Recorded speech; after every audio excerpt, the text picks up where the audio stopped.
नमस्कार। आज हम लोग बनाने वाले हैं 6 अलग-अलग तरह की चटनियाँ और इन सभी को बनाने के लिए जो बेसिक इंग्रेडिएंट्स होते हैं, सभी चटनियों में डाले जाते हैं, उनसे हम पहले एक मिक्स बना लेंगे और उस मिक्स को यूज़ करते हुए 6 अलग-अलग चटनियाँ बनाएँगे, जो सभी चटनियाँ बहुत ही ज़्यादा यम्मी होंगी।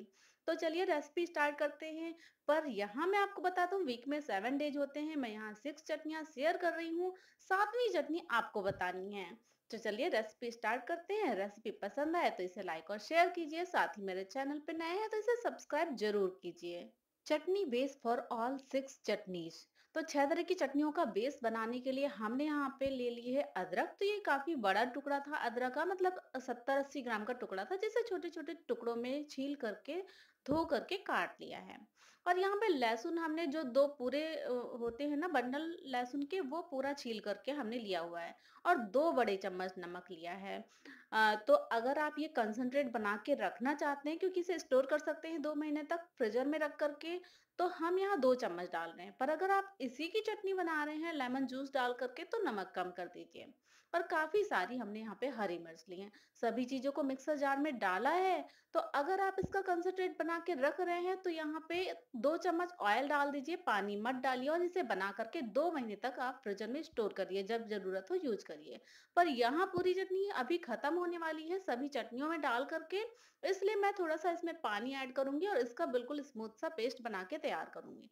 तो ये देखिए चटनी पिस के तैयार है, बिल्कुल बढ़िया सा पेस्ट बन के तैयार हुआ है। इसे बाउल में निकाल लेंगे और इसी को यूज़ करते हुए बाकी सभी चटनियाँ हम बनाने वाले हैं। तो ये पूरी चटनी हम बाउल में ट्रांसफर कर लेते हैं और फिर आगे की सभी चटनियाँ बनाना शुरू करते हैं। ये देखिए बहुत ही बढ़िया सा स्मूथ सा कंसंट्रेट ये बन करके तैयार हुआ है, जो सभी चटनियों में बेस की तरह यूज होगा। अब हम बनाएंगे टैमरिंड इमली की चटनी। और इसके लिए हमने इमली का पल्प निकाल लिया है। आप जो पल्प आता है बना हुआ वो भी ले सकते हैं।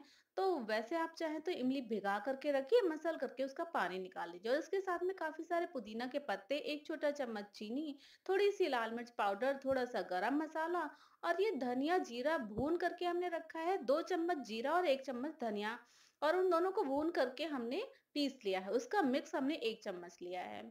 तो अब सेम जार यूज़ करेंगे हम और उसी में सभी चीज़ें डाल देंगे, क्योंकि हमें ये चटनी भी इसी में डालनी है, इसलिए हमने वही जार यूज़ किया है। और चीनी यहाँ पे हमने टेस्ट को बैलेंस करने के लिए लिया है, इससे चटनी मीठी बिल्कुल नहीं होगी। तो यहाँ पे इमली का पल्प डाल दिया और 1 चम्मच भर के हमने यहाँ पे ये मिक्स डाल दिया है। अब इसे हमने ग्राइंड कर लिया और बिल्कुल बढ़िया सी चटनी बनके तैयार है। इसे आप दही बड़ा वगैरह के साथ में भी एंजॉय कर सकते हैं और जैसे चाहे समोसा वगैरह के साथ में भी खा सकते हैं। बहुत ही बढ़िया सी यमी सी इमली की चटनी हमारी बन करके तैयार है। तो अब हम दूसरी चटनी की ओर आगे बढ़ते हैं। ये है पीनट मूंगफली की चटनी। ये भी बहुत टेस्टी बनती है और बहुत ही सिंपल है। इसके लिए हमने 1 मुट्ठी के लगभग कच्ची मूंगफली के दाने लिए हैं और साथ में कुछ हमने शिमला मिर्च के टुकड़े लिए हैं। इनसे बहुत अच्छा ग्रीन कलर आएगा और टेस्ट भी अच्छा आएगा। तो अगर है तो ज़रूर डालिए, नहीं है तो कोई बात नहीं। और थोड़े-से धनिया के पत्ते। साथ में मिक्स तो हमारे पास है ही, वो हम डालने वाले हैं। तो इन सभी चीज़ों को हम जार में ट्रांसफर करेंगे। चटनी का मिक्स भी इसी में डाल दिया है हमने 1 से 1.5 चम्मच और इसको बिल्कुल बारीक पीस लिया है।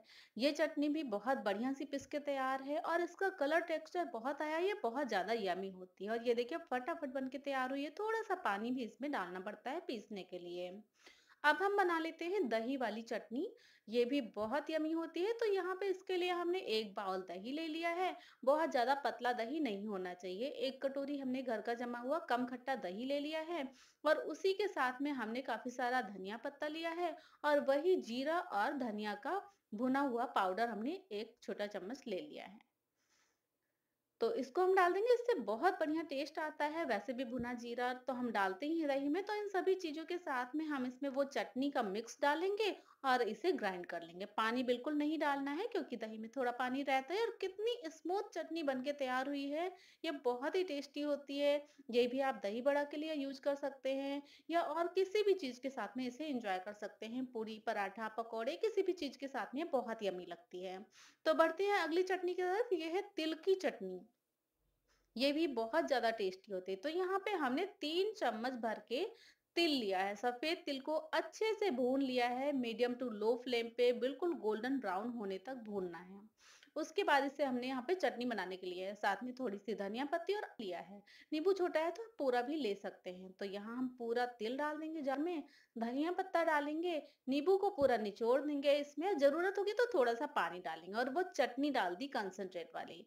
और ये पीस लिया है हमने, देखिए बिल्कुल बढ़िया स्मूथ सी चटनी, और इसमें से खुशबू भी बहुत अच्छी आती है क्योंकि तिल भुना हुआ है और जीरा वगैरह भी पड़ा है। तो अब हम इसको बाउल में ट्रांसफर करेंगे और बस ये एंजॉय करने के लिए रेडी है। तो ये पूरा मैंने बाउल में निकाल लिया है और अब हम बना लेते हैं रोस्टेड चना दाल की चटनी। यहाँ हम भुनी हुई चना दाल ले रहे हैं। इसे भी लो टू मीडियम फ्लेम पे धीमी आंच पे आपको रोस्ट कर लेना है। सूखा भूनना है, कुछ डालना नहीं, और थोड़ी सी धनिया पत्ती लेनी है, बस बहुत सिंपल है। धनिया की पत्ती डाल दी है जार में और ये चना दाल डाल दी है जो 3 चम्मच के लगभग थी, भुनी हुई, अच्छे से भुनी हुई, बिल्कुल गोल्डन ब्राउन। और इसमें 1 बड़ा चम्मच भर के चटनी डालेंगे, ये मिक्स जो हमने तैयार किया था। और देखिए मिक्स भी पूरा खत्म होता जा रहा है क्योंकि हमारी चटनियाँ बनती जा रही हैं। और अब पानी भी इसमें थोड़ा डालना पड़ेगा क्योंकि चना दाल सूखी है, इसलिए थोड़ा-सा पानी डाल देंगे और ये बाद में थोड़ी थिक भी हो जाती है चना दाल फूलने पे, और इसे हमने ग्राइंड कर लिया है। ये बिल्कुल बढ़िया सी चटनी बन के तैयार हुई है। हल्की-सी पतली दिख रही है लेकिन थोड़ी देर के बाद ये थिक हो जाएगी क्योंकि इसमें दाल पड़ी हुई है, वो फूलेगी और ये काफ़ी थिक हो जाएगी। तो इसे भी अब हम एक बाउल में ट्रांसफर कर लेंगे और ये देखिए पूरी चना दाल की चटनी हमने निकाल ली है। आप चाहें तो इसमें थोड़ा खट्टापन लाने के लिए थोड़ा-सा नींबू का रस या फिर इमली का पल्प डाल सकते हैं। बिल्कुल बढ़िया सी चटनी बनके तैयार है। इसे भी आप किसी भी चीज़ के साथ में एन्जॉय कर सकते हो। अब हम बना रहे हैं अदरक और नींबू की चटनी। तो यहाँ पे हमें कुछ नहीं करना है, सिंपली जो हमने मिक्स लिया था, उसे जार में डाल दिया है। काफ़ी सारा धनिया पत्ती और नींबू इसमें डाल देंगे हम। बस उसी के साथ में ये चटनी बन कर के तैयार हो जाएगी। तो ये कंसंट्रेट बहुत काम का होता है। इसे आप बना कर के फ्रीज़र में स्टोर कर लीजिए फटाफट। इससे कोई भी चटनी बनानी है, 1 चम्मच डालिए और बना लीजिए। तो बस अब हम इसमें नींबू निचोड़ देते हैं, धनिया हमने डाल दिया और चटनी डाली है। अगर ज़रूरत हो तो थोड़ा-सा पानी आप यहाँ पे डाल सकते हैं। तो अदरक यहाँ पे काफ़ी तेज़ होती है और हमने खाली कंसंट्रेट ही डाला है और कुछ नहीं डाला है, इसलिए हमने नींबू डाला है ताकि टेस्ट बैलेंस भी हो और हट्टी हल्की-सी खटास भी आ जाए। तो ये बिल्कुल ग्रीन और यम्मी सी चटनी अदरक वाली बन कर के तैयार हो गई है। इसे आप किसी भी चीज़ के साथ में एन्जॉय कीजिए, बिल्कुल बन कर के तैयार है। तो इस तरह से एक कंसंट्रेट की मदद से हमने सारी 6 चटनियाँ बना कर के तैयार की हैं और नमक हमने किसी में नहीं डाला है क्योंकि हमने मिक्स में काफ़ी नमक डाला था और हम बाद में इसे एडजस्ट कर सकते हैं टेस्ट के अकॉर्डिंग। तो ये सभी 6 चटनियाँ यहाँ आप देख सकते हैं बन कर के तैयार हो गई हैं। सबसे पहले ये है तिल वाली चटनी, बहुत टेस्टी है दाल-चावल के साथ में या साउथ इंडियन डिशेज़ के साथ में। और यहाँ पे ये चना दाल की चटनी है, इसे आप इडली डोसा के साथ भी खा सकते हैं और बहुत टेस्टी बनती है। इसी के साथ में यहाँ आप देख सकते हैं ये है मूंगफली दाने वाली चटनी, ये भी बहुत यमी होती है। पूरी पराठे के साथ में खाइए, कचौड़ी के साथ में चाहिए या जैसे भी एंजॉय कीजिए। और ये धनिया और अदरक लहसुन मिर्च वाली चटनी है, ये बहुत यमी होती है। कोई भी चटपटी चाट बना सकते हैं आप इससे। और यहाँ ये चौथी सॉरी पांचवी है दही वाली चटनी, और ये भी बहुत ज़्यादा यम्मी होती है। और ये इमली की चटनी तो भई वाह! बहुत ही ज़्यादा टेस्टी होती है।